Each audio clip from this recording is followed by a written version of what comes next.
हाजी सलमान और अदनान के बीच में ये जो अभी लड़ाई हुई है, जो मारपीट हुई है, इसके बारे में आप लोगों को आज इस वीडियो में डिटेल में समझाने वाला हूं मैं। ये जो मार पिटाई की वीडियो अभी आया है आप लोगों के सामने, ये कुछ पैसों को लेकर के शुरू हुआ था मामला। सबसे पहले आप लोग उस मामले को अच्छे से समझ लीजिए। ये मामला काफी टाइम पहले का है, जब सलमान और अदनान के बीच में आपसी ताल्लुकात थे, या कि जो भी था इनके बीच में कुछ तो रिश्ते थे, और इन दोनों की टीम काफी टाइम पहले एक साथ देखी जाया करती थी। आखिर इन दिनों ऐसा क्या हुआ कि ये दोनों एक दूसरे के ऊपर टूट पड़े और एक दूसरे के ऊपर हमले करने लगे। सबसे पहले आप लोग समझ लीजिए, ये जो अदनान भाई थे, ये काफी टाइम से वीडियो बना रहे थे सलमान के अगेंस्ट, और वो अपने वीडियो में कहते थे कि सलमान ने जो है स्कैनर पे पैसे लिए और वो पैसे जो है गरीबों तक नहीं जाते थे, गरीबों तक जाते थे तो कुछ पैसे जाते थे, और उसके बाद के जो पैसे थे वो पैसे अपनी अय्याशी में लगाते थे, वो पैसे अपनी जरूरत में लगाते थे, वो पैसे जो है अपने ऊपर खर्च करते थे, जो वो डोनेशन लेते थे। और इस तरीके से वो अपने वीडियो में काफी सारे उनके ऊपर आरोप लगा रहे थे। और उसके अलावा एक लड़की भी थी जो सलमान के ऊपर काफी सारे आरोप लगा रही थी और उनको गाली गलौज कर रही थी अपनी वीडियो में, और उनके बारे में बहुत कुछ कह रही थी, और बहुत से वीडियोस, बहुत से रिकॉर्डिंग्स अपने सोशल मीडिया हैंडल पर जो अपलोड कर रही थी, और सलमान के कैरेक्टर के ऊपर सवाल खड़े कर रही थी। और ये मामला यहाँ पर नहीं रुका, इसके साथ साथ ये और भी लोग आए जो इस वीडियो में, जिन्होंने सलमान के ऊपर आरोप लगाए कि उन्होंने उनके पैसे लिए हैं और वो पैसे उनको नहीं दे रहे हैं।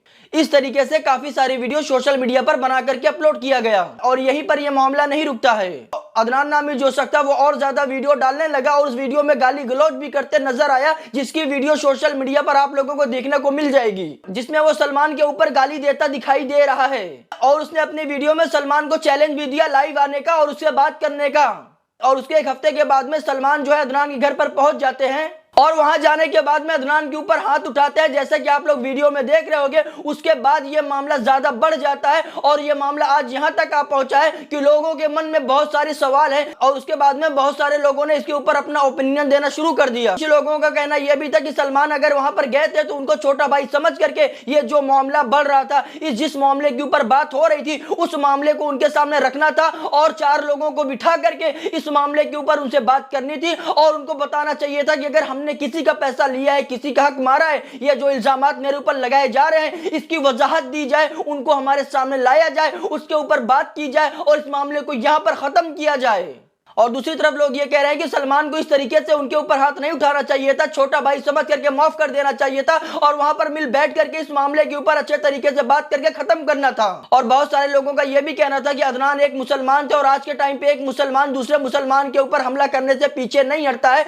और अगर एक मुसलमान के साथ में लड़ाई करनी हो तो खुलेआम मुसलमान लड़ाई करता है, लेकिन जब गैर कौम की बात आती है, जब हमारे दीन के ऊपर हमला होता है, जब मुसलमानों को गाली दी जाती है, जब मजलूमों को मारा जाता है, तब ये लोग खामोश होकर के बैठ जाते हैं, उसके ऊपर कोई एक्शन नहीं लेते हैं। इसी तरीके से 6 महीने पहले एक कंट्रोवर्सी हुई थी सलमान हाजी का और दक्ष चौधरी के ग्रुप का, जिसमें दक्ष चौधरी के ग्रुप ने खुलेआम सलमान को मारने की धमकी दी थी, खुलेआम इनको ललकारा। वीडियो में हाजी सलमान की फैमिली और उनको खूब गालियां दी थी और मारने की बात कही थी, और इसके बाद में सलमान ने भी इसके ऊपर रिप्लाई किया, उनके मोहल्ले में जा करके उनसे मिलने की बात कही, लेकिन उन्होंने कहा कि वो लोग नहीं आए, और उसके बाद कुछ दिन तक ये सोशल मीडिया पर मामला चलते रहे। उसके बाद में फाइनली ये हुआ कि यह मामला वहीं पर खत्म हो गया, उसके आगे बात नहीं बढ़ी। बहुत सारे लोगों का कहना था कि आज अदनान ने आपको गाली दी तो आप अदनान के घर में घुस के उनको मार के चले आए, लेकिन वहीं पर जब दक्ष चौधरी जैसे और उनकी टीम जो थी, उन्होंने आपको गाली दी, आपकी फैमिली को गाली दी, तब आप उनके घर में घुस करके मार करके वीडियो आपने नहीं अपलोड किया। ये बहुत सारे लोगों के दिल में सवाल चल रहा है कि एक मुसलमान तो उसको घर में घुस करके मार दिया गया, दूसरी तरफ जो नॉन मुस्लिम थे जिन्होंने खुलेआम आपको धमकाया, मारने की धमकी दी, गाली गलौज की, उनके पास में आप जा करके उनको मार कर उनकी वीडियो अपलोड नहीं कर। अगर सामने वाला दुश्मन मुसलमान होगा तो उसके लिए मुसलमान अपनी जान की फिक्र किए बिना उसके साथ में लड़ पड़ता है,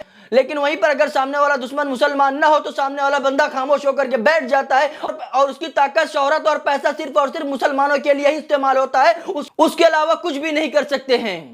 तो मेरा कहना यह है कि ये जो मामला हुआ ये मामला नहीं होना चाहिए था, इन दोनों को बैठ करके इस मामले को खत्म कर लेना चाहिए था। क्या जिस तरह से मुसलमानों को हमारे देश के अंदर टारगेट किया जा रहा है, मुसलमानों के इतने दुश्मन कम है क्या जो अब मुसलमान आपस में काट मार करने लगा है? तो मैं सिर्फ इतना अपील करना चाहूंगा कि एक मुसलमान दूसरे मुसलमान से भाई ना लड़े, अगर कोई मसला है तो उस मसले को खत्म करे, एक दूसरे को माफ करे और एक दूसरे के साथ मुत्तहिद हो जाए। अगर आज आप मुत्तहिद नहीं होगे तो याद रखना आने वाले वक्तों में आपको किस्तों में सफाया किया जाएगा।